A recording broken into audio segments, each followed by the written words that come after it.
Okay. Start with that.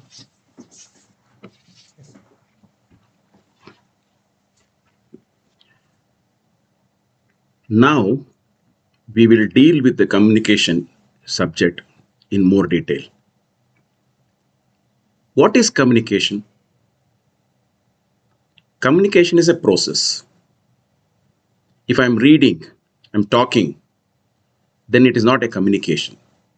Probably it's a part of a communication. Communication is to impart or transmission of a. The communication is to impart information.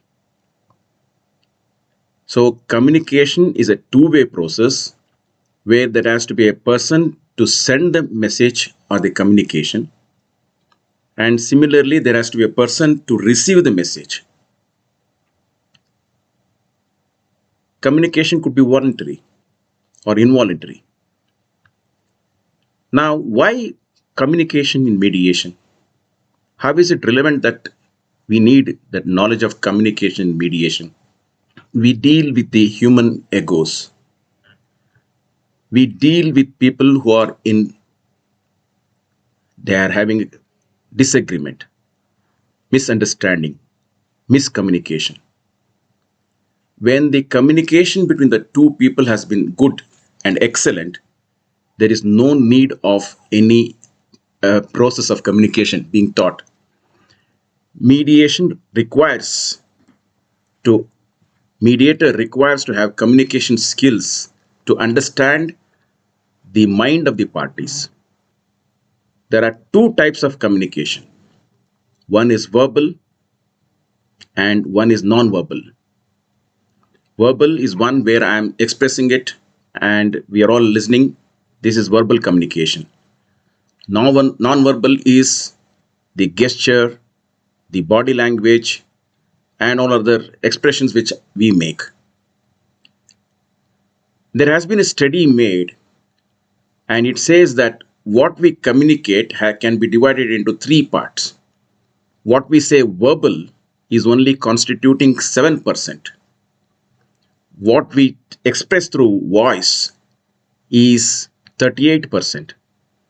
And what we transmit through our body language expression is 55%. So if I say namaste and welcome, it is only 7% verbal and rest is all, that is to say 93% is non-verbal. That is my hand, my expression, my gestures. We need to understand this. The process of communication has to have certain ingredients. There has to be a sender. We'll call it as A. There has to be a person to send the message. The message should be there.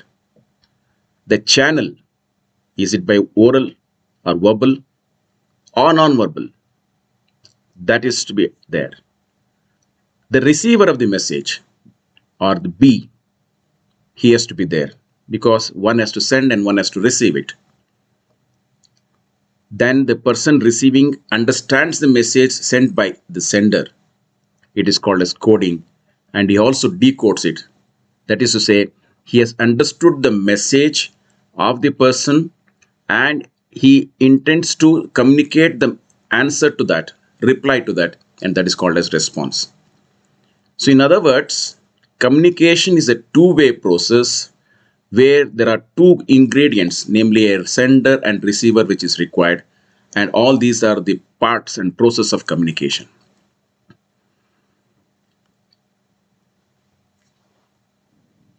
Why do we require communication in mediation?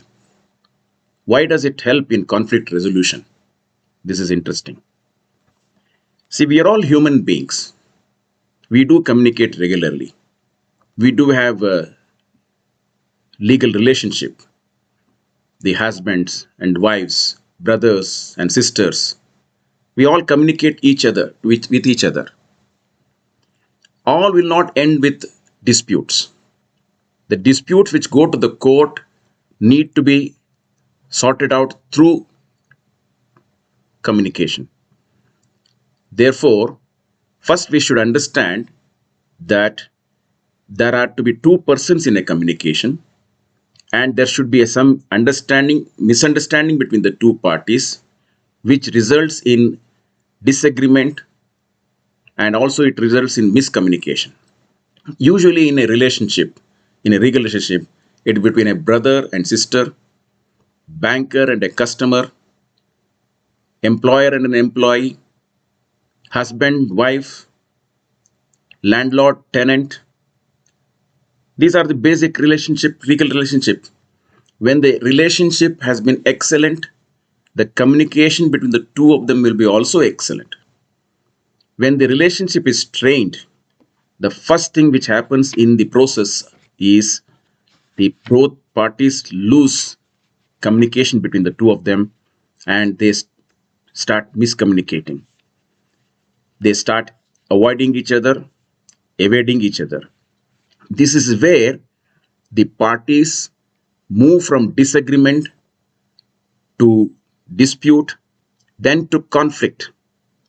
At the stage when the conflict comes, they resort to going to the court by way of a dispute, reserving a dispute, or lodging a dispute before the court. In the court or in the system where they are now between the dispute between the two of them, they approach the mediation process.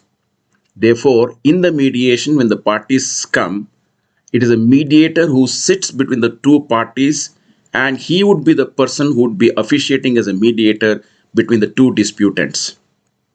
When the two disputants are sitting, usually what would be the position is the mediator sits like this, whereas the two disputants will be sitting by the side of the mediator, on each side of the mediator, facing each other, but they will be looking at the mediator.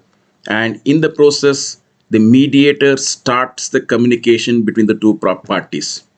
Earlier, the communication would have been lost, or there would have been a gap, which is tried to be filled up by the mediator by he sitting in the middle and trying to communicate between the two of them.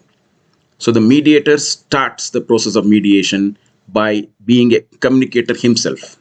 In order to resolve the dispute between the parties, therefore, a mediator has to start the process of communication by he making the first move, namely by talking to each of the parties and trying to build a communication, rebuild the communication, restore the communication between the parties. When the parties start in between by talking to each other through the mediator, the parties start restoring the communication, and therefore communication restores the conflict resolution, and it brings back resolution in them. The mediator is a neutral third party conducting mediation in a neutral place. Please note, mediation is not conducted in the disputant's place. It has to be in a neutral place, and obviously the mediator has to be a neutral third party. The mediator sets the platform for mediation, provides an opportunity for the parties to sit and talk in his presence. It's a non-threatening atmosphere. Mediator builds the confidentiality, and he gives a security feeling to the parties. So it's a confidential process, confidential place, and a secured place. An atmosphere, a congenial atmosphere is created for a meaningful dialogue between the parties by the mediator. As I said, he starts communicating with the parties, and therefore the parties feel very comfortable, and they feel like continuing the discussion, the dialogue, in the presence of the third party mediator. The mediator tries to understand the views and the counter views between the parties, the various perspectives of the parties, and also tries to understand the real inner meaning of their real purpose of coming to the process of mediation. That is to say, what arose between the parties, what was the cause for the conflict. This I have already said. He sits between the parties as a communicator and resolves or helps the parties in understanding their disputes and differences. In other words, mediator facilitates a healthy discussion between the parties. In the process, the parties start for the first time assessing their expectation. They start realizing what is the expectation of my opposite party. In other words, the parties start understanding the perception of each other side, and therefore they will be able to understand why are we having the difference between us. Mediator enables the parties to distinguish their needs and interests.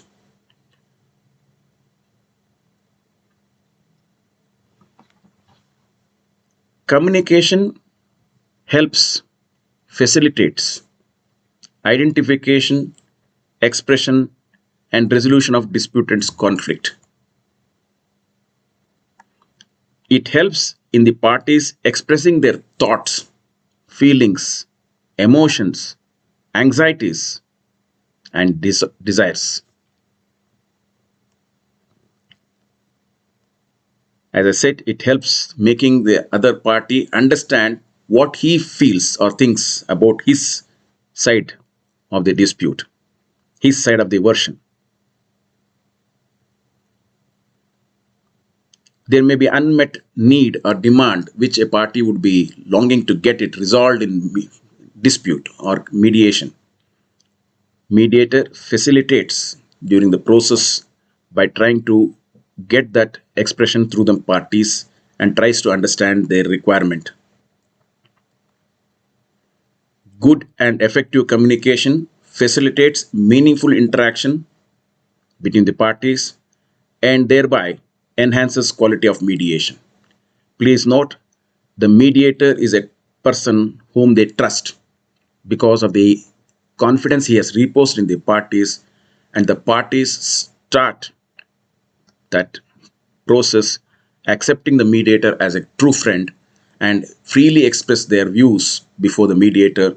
Sometimes it could be done in a joint session with the two parties together in the presence of the mediator, or it could be in a separate session, or we call it as a private session, where mediator sits with each of the parties separately and tries to understand their unmet demands or any other agendas which he has in mind, and where they try to express freely in the presence of the mediator.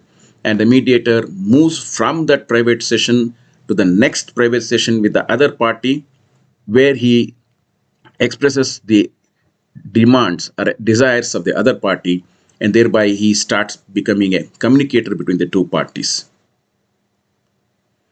Finally, why adjudication and why mediation? The chart itself explains it. It is very clear. The chart would show you that adjudication results in finally a debate, whereas mediation results in both parties understanding each other, to learn to understand each other.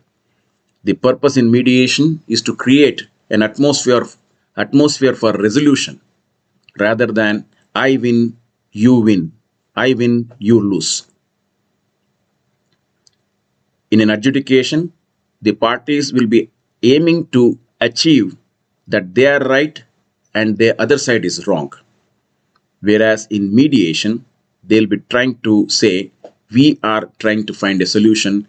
We have understood the purpose of each other's differences of opinion and helps it. To put it in short, communication is the core to mediation, which helps and enables the parties to know their requirement and also understand the requirement of the other side, and therefore communication facilitates the resolution in through mediation. Conflict is resolved through mediation. Two other important things to conclude is communication is a two-way process where the sender of the message conveys the message and is conveyed to the receiver in the same manner it is intended to be received by the receiver of the message. A mediator is a channel, a message, a conveyor, a receiver, an encoder, sometimes all put together. Once the communication is established between the two parties and the parties are able to communicate between each other, the mediator disappears and the parties start communicating between the two parties themselves.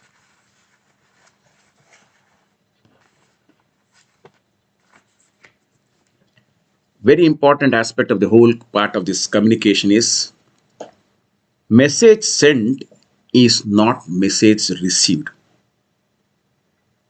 Message received is a message sent. Meaning of the message depends on the message received. If I say good morning and you say good night, then it is not a message received properly. If I say good morning and you also say namaste or good morning, then the message sent and message received are the same. That is communication. Communication is by verbal and non-verbal modes. Body language is also a part of the communication. It's a non-verbal communication. Please also note, verbally we may fake, but non-verbal body language we cannot fake.